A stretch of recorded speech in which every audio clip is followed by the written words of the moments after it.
that really gave us a voice in Washington. And on a personal note, I have to say that those things, and off the credibility of leading this organization, launched a whole new career for me. I'm now in the asset management business. I'm on CNBC and Fox and all these shows quite a bit. One of the biggest credentials they show all the time is former chairman of the National Investment Banking Association. The reason I'm out around now is I have a book out called Reclaim Your Nest Egg from Bloomberg Press and John Wiley and Sons.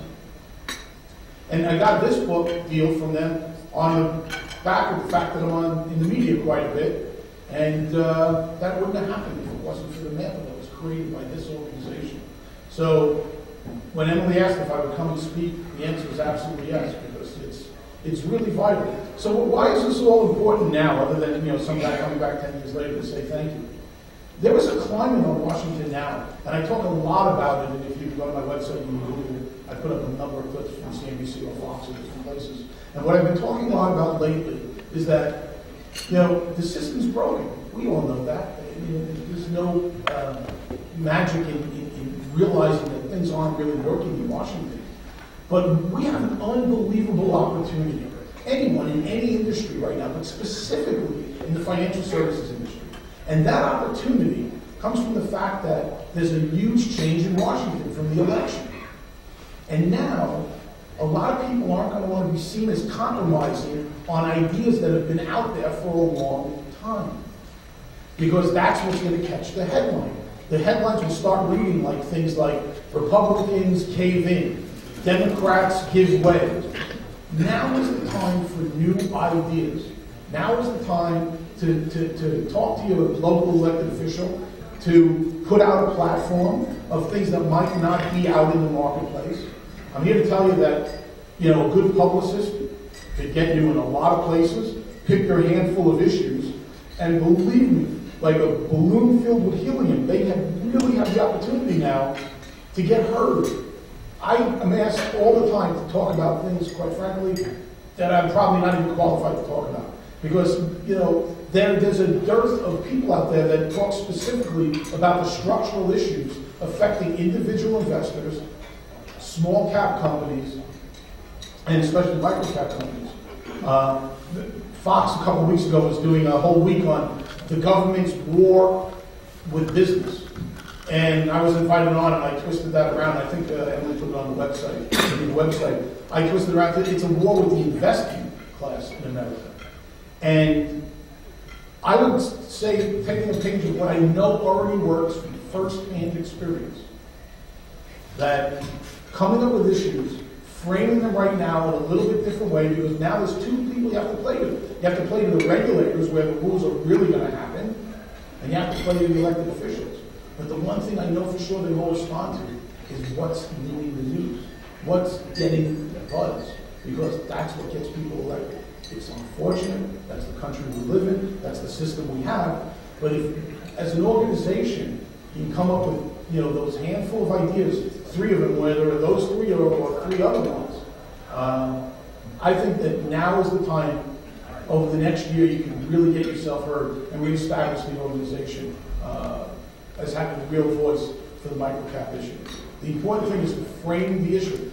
Don't just talk, in my opinion, don't just talk about a rule you want to be changed. First, come up with a story of how that rule negatively affects something in back porch America that this organization is going to champion. What we had hit on when I testified in Congress and then advised it to a couple committees was the idea that as you narrow spreads, as you make it more difficult for small issues to compete in this marketplace, you're going to make volatility a much bigger issue, which is going to make it harder for mom and pop America to get in and out of securities, and that had resonance. And that was one of the things that really played. So I just leave you with the thought that now is an unbelievable time to get out there and do it. I think that no one is really carrying the water for this segment of the marketplace. I know that because I get asked all the time to go to these various stations around the country. And yeah, I'm on a book tour now to talk specifically about my book, but if you go back in the archive, Google, some of the stuff, it's almost all about Main Street meets Wall Street, Wall Street meets Washington. Small issues aren't, being handled correctly. That is where all business is made in America. It's the engine of corporate growth. It's the engine of employment. This country needs you guys to be us to be unbelievably healthy. And there aren't a lot of organizations doing that. Because I'll get called because they're doing a show on whatever, gold. It doesn't even matter. They're just trying to get some voice in there about, what does that mean for Main Street? And I think this organization has an opportunity to do that. So I just want to wrap up by saying thank you to everybody. Thank you for this organization.